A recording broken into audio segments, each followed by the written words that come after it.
I'm going to go through 10 simple steps to maximise your release. So these are just 10 little tips. It's one thing having your music on sale, it's another thing actually trying to sell it. So 10 things that we can do to help you. Artist biographies. Now, we've used Las Vegas as an example here. The left screenshot, obviously you're not going to be able to read it because I've got my glasses on and I can't read it. That's the Las Vegas page on the iTunes store, so that's the biography. On the far right is the Las Vegas page on Spotify, again containing their biography. If you could read it, can anyone actually read it? Good. Trust me on this one then. The one in the middle is exactly word for word the same, or it should be, because the one in the middle is taken from AllMusic. AllMusic supply biography data to Spotify and iTunes. So iTunes and Spotify license the data from them. So you submit your biography to allmusic.com and then it becomes available on those services and others, like AllMusic license to... Do you have to pay for AllMusic? No. What you do is, again, we've got a help and advice blog on this. That's the long link there to get to those. I'll show you where to find them on our website later on. It'll be a bit easier. You email Rovi. It's Rovi Core or AllMusic. They're kind of the same thing, but they go under two different names. You would email them information about you as an artist. If you emailed them a biography you've written, or even if a press team has written it for you, they'll not just copy and paste it, they have to write it themselves. But by supplying your own one to them, that helps them with the research a little bit, kind of give them some information about you. So you submit to them and then you wait. And then you wait.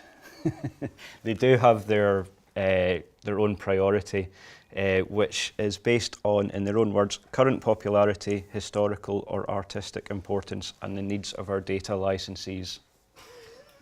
Okay? So it might take a while, so be patient. So try and get that submitted as soon as possible because it might take weeks. But yeah, that's eventually how it appears on Spotify and on iTunes. Everyone okay with that?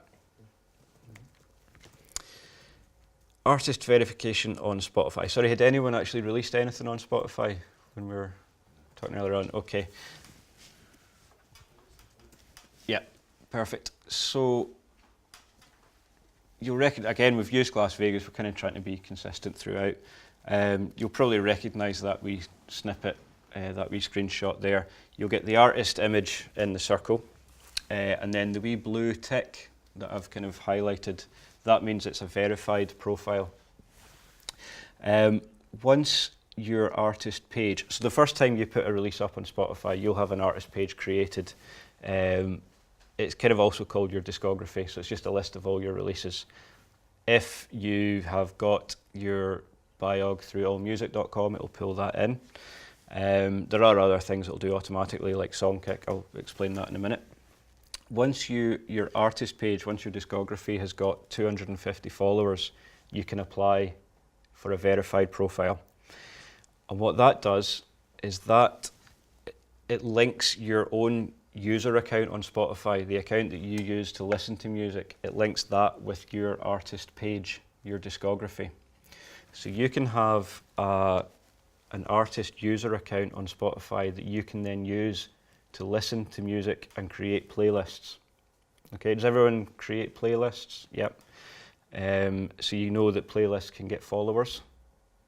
And anytime you log into Spotify, you'll probably see a few wee notifications of, like person X has added this track to playlist Y. Have you seen those kind of things? So it means that as an artist, you can start creating playlists. And all your followers, all your fans will get notifications about that.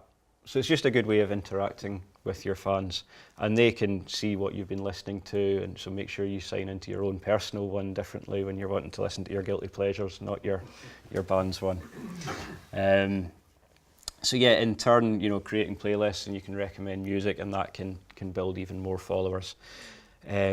So again, we've got an advice blog about that, but this website, spotifyartist.com, that's a really, really good site if you're on Spotify and you want to learn a bit more about how it works and how to make the most of it.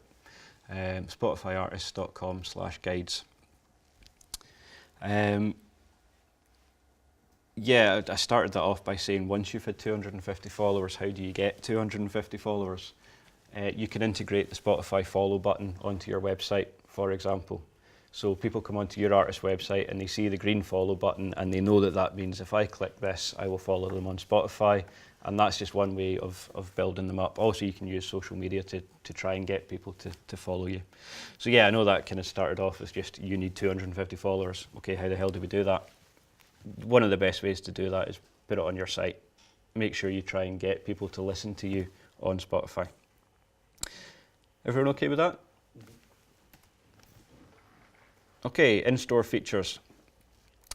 There's an application process if you want to be like on the homepage of iTunes. That's the kind of the one that everyone wants. But we've highlighted a few here, like Deezer over on the right. So the far left one, for example, that's a Las Vegas album that we get featured on the front page of iTunes. It is an application process. You cannot buy that space. It's all editorially decided. Ideally, you should apply at least 6 weeks before the release date, and before you apply, the release should already be set up so that they can just go and check that it's all there, have a listen to it, see if they want to feature it. The application process is basically we've got a one-page template that we want as much information about you as possible.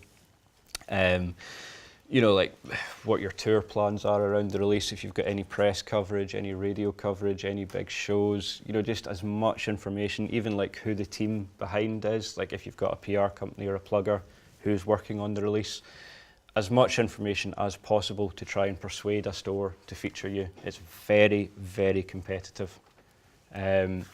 So if it's your first release, don't expect the homepage on iTunes. It's very, very difficult to get. But as much information as you can give us, we can give to them, and hopefully we can persuade them for you. Songkick. Does anyone use Songkick? I've got an account. As an artist or as a person that goes to gigs? Artist. Cool. Do you keep it updated? Yep. Do it. That's a very good bit of advice. Spotify and Ardio pull in all the listings from Songkick. So if you go on to an example, used Las Vegas again, see down at the bottom, if you use Songkick, you'll recognise the wee calendar thing. That's just telling you Las Vegas's next show in your area.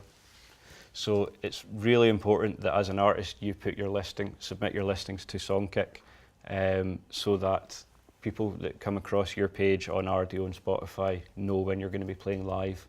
Again, it's just little small things you can do to build up your profile online. Because I love Songkick, although being in Wick it's not that good because I have to promote something if music's going to happen up there, so I know what's happening. It's not true. There are other people promoting in Wick.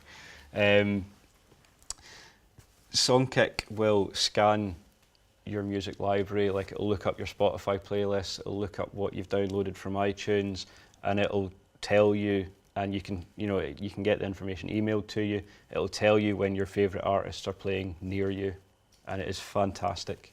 It's a really, really good service. There's a really long URL there to get you started as an artist. Don't worry, these will get emailed. These slides will get emailed, so you can get that later on. But it's a brilliant service and well worth keeping your artist profile up to date. Okay, mastered for iTunes. Briefly talked about the kind of audio specifications earlier on, and again, I admitted that I'm no expert on audio recording, so just trust me on this one. Mastered for iTunes it's basically a higher quality WAV file supplied to them. Ends up being a higher quality file that the user downloads, better listening experience, everyone's happier. There are conditions that the file had to have been mastered by an approved engineer in an approved studio and approved by Apple. They have a list of people who are allowed to master for iTunes.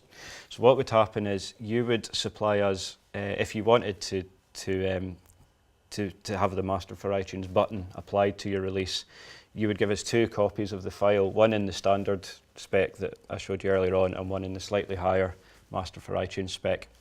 We would then ask you who the engineer and the studio was, and we would then apply to iTunes, and once they've approved it, the Master for iTunes button appears next to the release in the iTunes store. Now there's no extra cost for us distributing that, but obviously you might need the track mastered, like you might need to pay extra to get it mastered in the different specs. So if you are mastering and you want to have that Master for iTunes button, ask your engineer if they are Apple approved. If not, they can go through the process of being approved. We have a list of people who are approved. We have a deal with a company called Alchemy Mastering, who've just got an amazing track record of artists they've worked with. And through your Emubands account, you can order mastering for your releases. And again, we've got a guide on mastering and Mastered for iTunes on our website. Everyone okay with that? Good.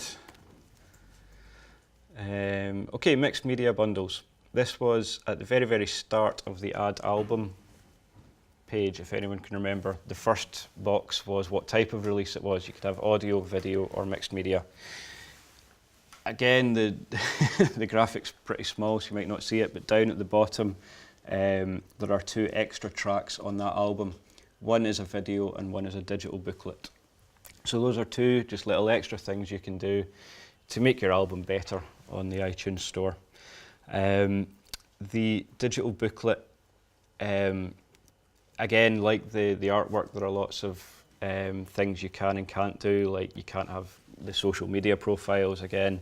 You know, the artist names have to match exactly, blah, blah, blah. It's basically just a digital version of a CD booklet. If you want to add a video to your album, you would just select mixed media from that release type on the first page. If you want to add a digital booklet, there is another page that I didn't show you. It's like optional extras, like if you want us to register the album with Grace Note or with the UK charts or US charts. Again, there's just a checkbox there for digital booklet, and it doesn't cost anything extra.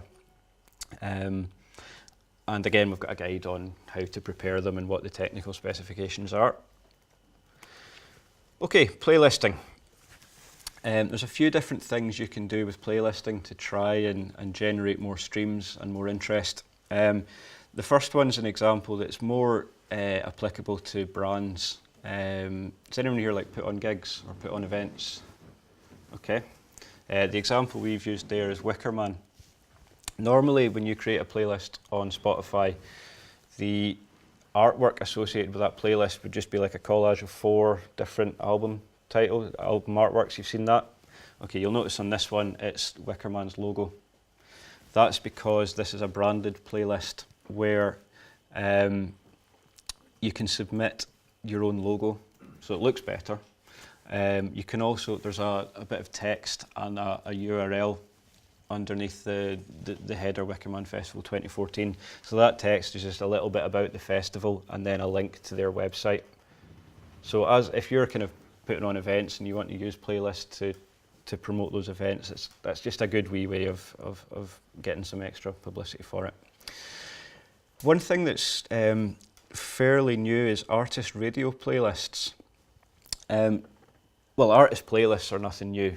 Artists have created playlists on streaming services of, you know, songs that influenced them, songs that they like, plus, you know, their latest single, just to try and kind of generate a bit of extra streams for the new single. The one thing we used to recommend is like try and put together a playlist of, you know, like famous songs that everyone knows that are a bit similar to you, and like drop yourself in at track 3 or something so that people will, oh, I like that playlist, but I hadn't heard that song, and that's how they can discover you.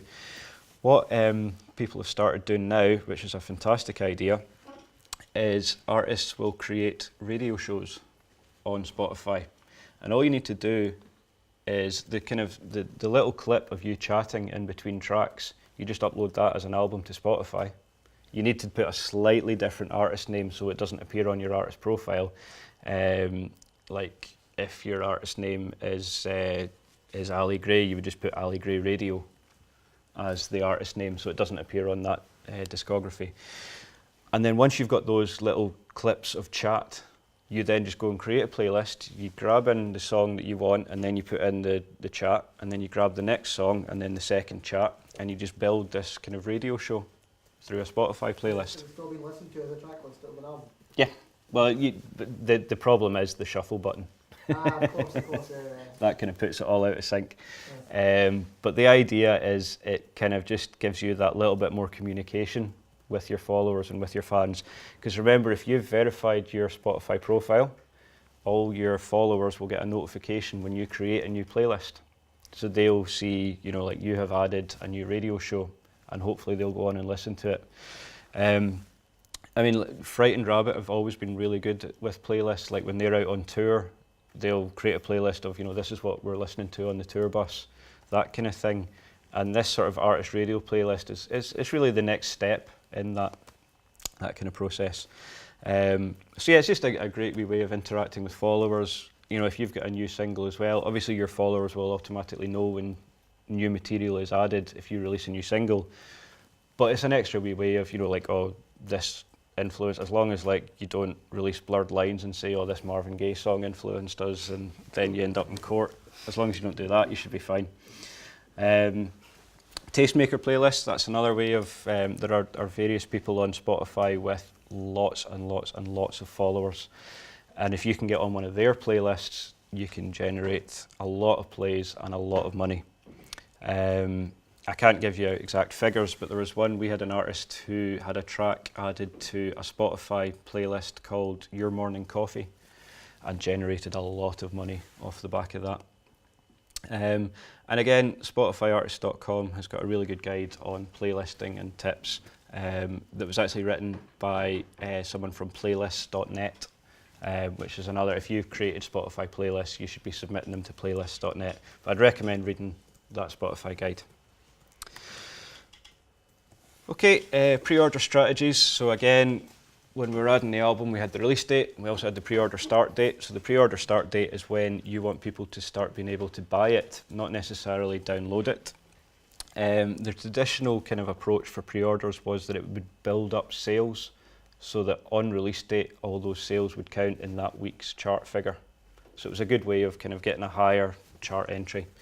But with kind of like social media being more and more important, it kind of gives you a good call to action to use in social media, rather than just tweeting, we've got an album coming out in 6 weeks. It's, we've got an album coming out in 6 weeks, give us your money now. Just to be a little bit cynical. But it gives them something to do, something to click there and then, a call to action. You can use what's called instant gratification tracks, where somebody would pre-order an album on iTunes, but they would get like maybe 1 or 2 tracks straight away. So again, that can be set up on iTunes. And there's just a couple of screenshots of ones that we've got up for pre-order just now. Has anyone ever heard of Smart URL? They are brilliant. Thoroughly recommend it. When you release something on iTunes, you would get, I should have put in a link as an example actually, you would have a really long URL that links to your album in the iTunes store, but there are 2 characters in that URL that change for every country. So for example, in the UK store, there would be GB. And if you want to go onto the US store, you would just change GB to US, and that's the link to the US version. The reason is because you can have like different release dates in different countries and so on and so forth. One of the things Smart URL does is it grabs your, you put in one iTunes link and it automatically generates like every other link, but it creates one URL that you can give out to people. And it will then tell where they're from. And when they click on that link, it will direct them to their country's iTunes. It's a really, really good thing. You can also set it up so that it can tell, you can just have one link saying, here's our new album. And if they're on an Android device, it will direct them to Google Play. If they're on an iPhone, it will direct them to iTunes. If they've got a Spotify account, it will direct them to Spotify. It's just, what you can do with it is amazing. They've also got a new service called showsnearby.by, showsnear.by, which kind of does the same thing, but with tickets for your tours. So you would just have one link, they would click on it and it would direct them to the link for tickets for their nearest show. Really, really clever. So I recommend looking at that. Okay, and the last one of the 10 is your trends data. So through your Emubands account, you will get daily updates on how you're doing on iTunes. This differs from your actual financial royalty report. Like, we will not pay out based on trends data. We pay out once we get the money and the official sales data from iTunes. This is just an indication. It's about 99% accurate. Sometimes, you know, like a payment will fail, or a download will fail, so you might get one or two discrepancies. But you can see a summary by sale type, so like by track or by bundle. Those are the two examples on that. If you can see it, the blue bars are tracks and the red bars are bundles. It just gives you an indication over time of how you're performing, and you can kind of see spikes. You know, if you were on a radio show, you would expect to see a spike the next day or that day. So the data is usually uploaded about 4 o'clock in the afternoon with the previous day's data. The bit I've highlighted in red is so you can just download all the data into a CSV, and that gives you the full data with the user's postcode that bought your track or your album. It does need a little bit of work to make sense of that when you've got quite a lot of it, but it's really, really useful information if you want to spot, you know, where, for example, in the UK, people are buying your tracks. If you're out on tour, you should be able to see a pattern, hopefully, if things are going well. It can also, you might suddenly realise, oh, hang on, we've got a lot of fans in Manchester, let's try and get a gig there. You know, it's useful for spotting patterns, but it is just a big CSV of data. You need to kind of be able to make sense of it. You can get similar information from Spotify through a website called nextbigsound.com. They're a kind of analytics for the music industry website that you sign up to, and then you kind of verify your social media profiles, your Spotify profile, and it pulls in all your data. So yeah, that was the last of the 10 tips. Has anyone got any questions over them? Either I've completely confused you or I've done it so well that you know everything. I'm not sure which one.